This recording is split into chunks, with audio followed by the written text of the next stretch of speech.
तुमच्यासाठी short trick घेऊन आली आहे। प्रश्न असा आहे की एका क्रिकेट खेळाडूने एका सामन्यात 180 धावा काढल्या, दुसऱ्या सामन्यात 257 धावा काढल्या, तिसऱ्या सामन्यात त्याने किती धावा काढल्या त्याच्या सामन्यातील धावांची सरासरी 230 होणार आहे। ठीक आहे।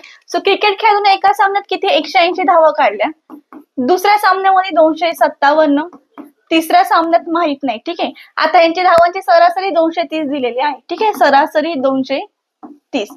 आता हे 180 प्लस हे 257 प्लस एक्स। ठीक आहे। बरोबर हे भागाकारामध्ये आहे, सो यांचा गुणाकार होईल म्हणजे 3 0 0 3 त्रिक 9 3 दुने 6। ठीक आहे। 690। आता 180 आणि 257 यांची प्लस केली तर प्लस येणार त्यांची 437 प्लस एक्स बरोबर 690।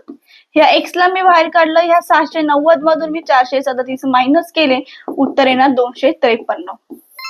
ठीक आहे। सो ऑप्शन नंबर 1 तुमचा करेक्ट येणार आहे। शॉर्ट ट्रिक आवडली असेल तर व्हिडिओला शेअर करायचे, लाईक करायचे आणि नवीन असाल तर चॅनलला सबस्क्राईब करायचे। थँक्यू।